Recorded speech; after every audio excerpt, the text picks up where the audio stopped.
이삭으로부터 장자의 축복을 야곱이 받았습니다. 첫째 아들이었던 에서가 아니라 둘째 아들이었던 야곱이 받았습니다. 그리고 야곱이 이 장자의 축복을 받게 된 것은 하나님의 계획하심이라고 제가 어제 말씀을 드렸던 것으로 기억을 합니다.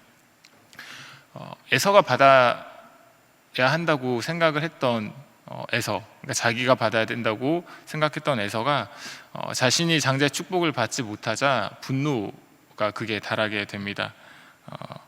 에서는 야곱을 죽여야겠다라고 다짐을 했고 그것을 이제 입으로 발설하게 되는데 그 이야기를 이삭의 아내 야곱과 에서의 어머니였던 리브가가 듣게 되죠.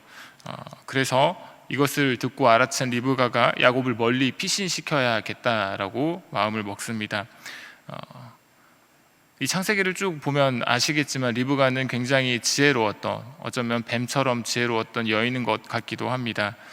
그래서 야곱의 외삼촌이었던 라반의 집으로 피신시키기로 계획을 하고 또 이삭에게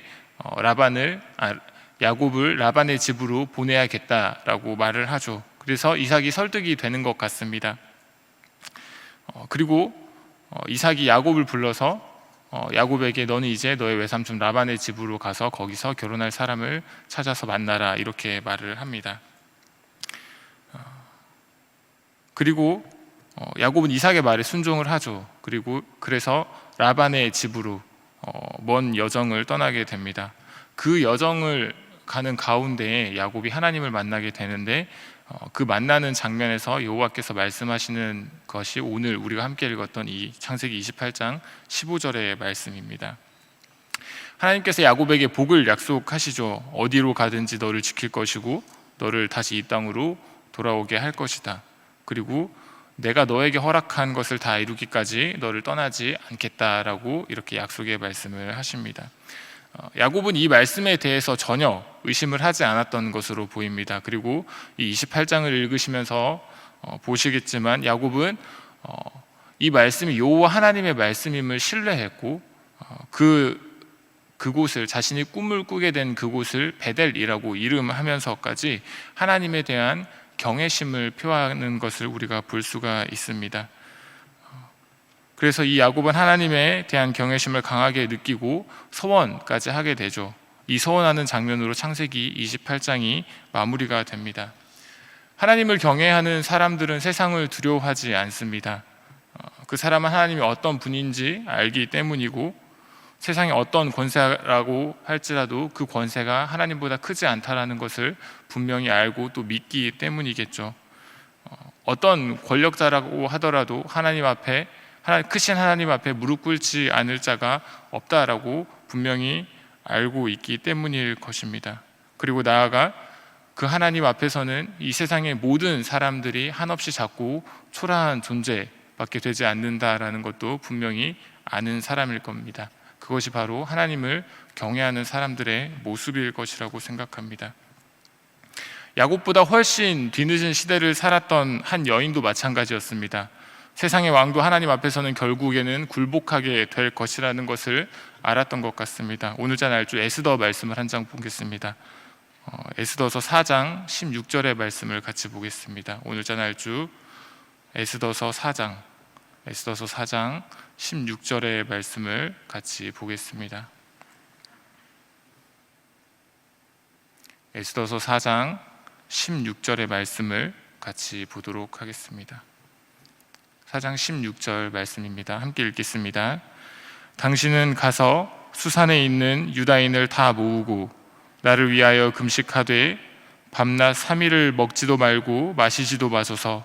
나도 나의 시녀와 더불어 이렇게 금식한 후에 규례를 어기고 왕에게 나아가리니 죽으면 죽으리이다 하니라. 아멘. 이 당시에 에스더가 살았던 에스더의 나라였던 유대, 이스라엘이겠죠. 포로가 되어 있었습니다. 그리고 그 나라의 왕이 자신을 섬기라고 명령을 내렸습니다. 하지만 많은 유대인들이 그렇지 않았던 것 같습니다. 에스더도 마찬가지였던 것으로 보이고 에스더의 사촌 오빠였던 모르드게도 마찬가지였던 것으로 보입니다. 그래서 이방 왕이 유대 백성을 다 멸절해야겠다라고 마음을 먹었습니다. 그러자 우리가 잘 알고 있는 것처럼 오늘 우리가 읽었던 죽으면 죽으리이다 하는 마음으로 왕비였던 에스더가 왕 앞에 나아가는 장면을 볼 수 있습니다. 죽음을 각오하는 장면이죠. 에스더가 이렇게 죽음을 각오하면서까지, 당시에는 왕이 부르지 아니하면 왕비가 왕 앞에 나아갈 수가 없었고, 만약에 나아가게 된다면 죽게 되는 그런 상황 속에서 죽음을 각오하면서까지 이렇게 나아갈 수 있었던 이유가 무엇일까 한번 생각을 해보면은, 인간의 내면에서 나오는 어떤 용기라고 하기보다는 아마도 에스더가 믿었던 그 하나님, 우리가 믿는 그 여호와 하나님에 대한 강한 경외심에서 비롯한 것이 아닐까라는 생각을 해봅니다.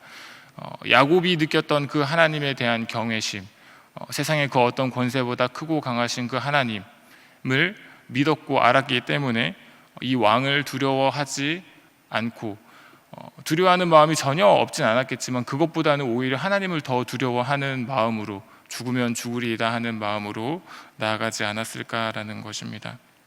하나님을 경외하지 않는 이 세상의 사람들은 하나님의 말씀을 듣지 않고 자신의 소견대로 행하죠. 사사시대의 많은 이들이 자신의 소견대로 행했던 것과 비슷한 이치일 것입니다. 하나님의 뜻하심과 하나님의 계획하심 분명히 있다는 것을 알거나 혹은 모름에서 비롯된 자신의 소견대로 행하는 것, 그것이 하나님을 경외하지 않는 사람들의 삶의 모습일 것입니다. 그 사람들은 자신의 욕구를 충족시키는 것으로 삶을 채워가려고 할 것입니다.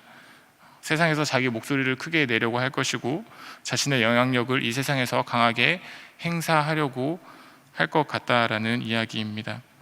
예수님이 살아갔던 그 시대에 많은 유대인들도 그랬습니다. 바리새인과 서기관들과 사두개인들을 비롯한 많은 율법주의자들, 그리고 유대인들이 이렇게 자신의 영향력을 강하게 행사하려고 했던 것 같습니다. 하나님에 대한 경외심을 가지지 아니한 채 말입니다. 오늘자 날주 말씀 마태복음 27장 말씀을 같이 보겠습니다.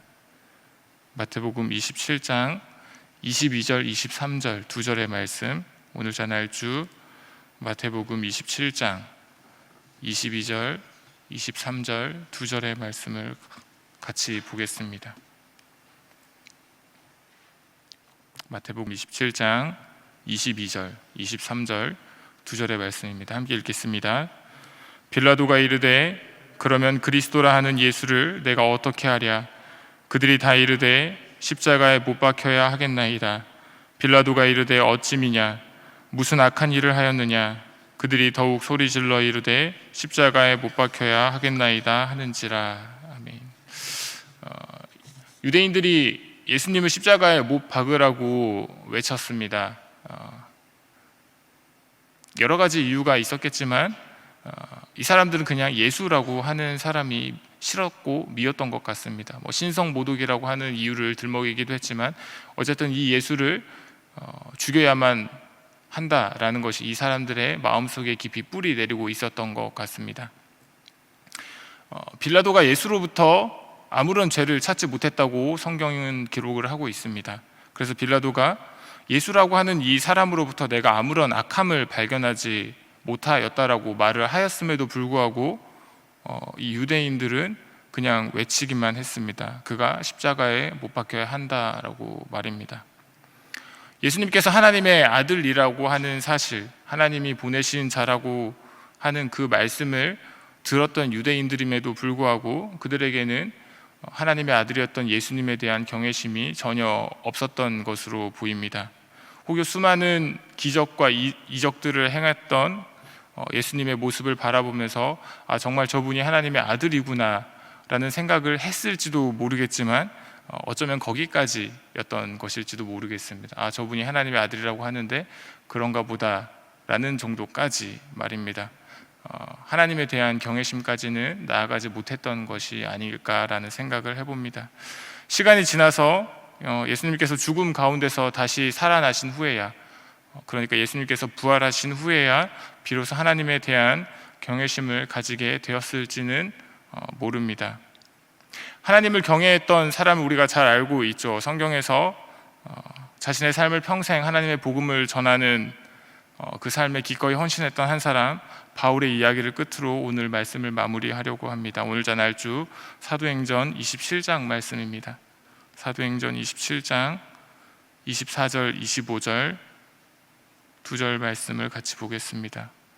사도행전 27장 24절 25절 두 절 말씀입니다. 사도행전 27장 24절 25절 두 절의 말씀을 함께 읽겠습니다. 바울아, 두려워하지 말라.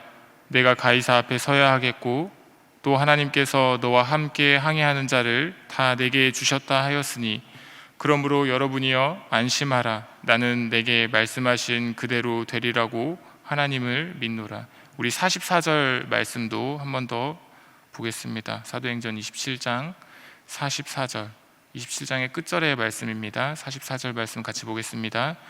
다 남은 사람들은 널조각 혹은 배 물건에 의지하여 나가게 하니 마침내 사람들이 다 상륙하여 구조되니라. 바울이 압송되는 그 과정이었던 것으로 보입니다. 바울이 가는 그 배에서 바울이 타고 가는 그 배가 큰 풍랑을 만나게 된 것 같습니다. 그래서 그 배에 있던 수많은 사람들이 심히 두려워 떨고 있었을 때 하나님이 바울에게 말씀하셨죠. 너는 가이사 앞에 서게 될 것이다. 이게 하나님의 계획하심이었던 것 같습니다.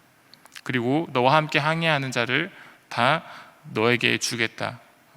그러니까 바울은 가이사 앞에까지 가게 되고 함께 항해하는 자를 바울의 손에 맡긴다고 하셨으니까 안심하라. 아무도 이 배에서 죽는 자가 없을 것이다 라고 하신 하나님의 말씀이었던 것 같습니다. 그리고 바울은 그 말씀을 온전히 믿었던 것으로 보이고 그래서 사람들에게 이렇게 말을 하죠. 여러분이여 안심하라. 나는 내게 말씀하신 그대로 되리라고 하나님을 믿는다 라고 말씀을 합니다. 그리고 27장 44절 우리가 읽었던 것처럼 마침내 사람들이 다 상륙하여 구조되는 장면까지 우리가 보게 됩니다. 사람들은 풍랑을 만났을 때 다 죽게 될 것이라고 생각을 했을 것입니다. 아마도 심히 두려워하고 있었을 것임에 틀림없습니다. 하지만 바울은 그렇지 않았습니다. 왜냐하면 그 풍랑보다 훨씬 더 크고 강하신 하나님을 두려워하고 경외하는 마음을 가진 사람이었기 때문입니다. 거센 풍랑보다 더 크신 창조주 하나님을 경외하였던 사람이었기 때문에 바울은 자신에게 말씀하시는 그 하나님의 말씀을 온전히 믿음으로 사람들에게 하나님의 말씀을 전했던 사람으로 우리가 확인할 수 있는 것 같습니다. 말씀을 맺으면서 사랑하는 성도 여러분, 오늘 하루 우리가 살아가면서 하나님을 경외하는 마음으로 살 수 있기를 소망합니다. 우리에게 어떤 상황이 펼쳐지든지 간에 우리가 하나님을 경외하고 두려워하는 마음으로 살아갈 때 우리가 그래서 그 하나님의 말씀에 순종함으로 나아갈 때 하나님께서 우리에게 은혜 주실 것임을 확신하며 오늘 하루를 시작하시기를 주님의 이름으로 소원합니다. 우리 주기도문으로 예배를 마치고 자유롭게 기도하시고 돌아가시면 되겠습니다.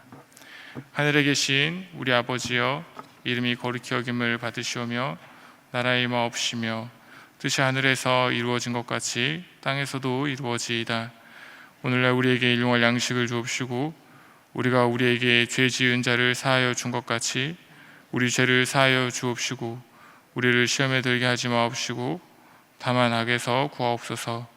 대개 나라와 권세와 영광이 아버지께 영원히 있사옵나이다. 아멘.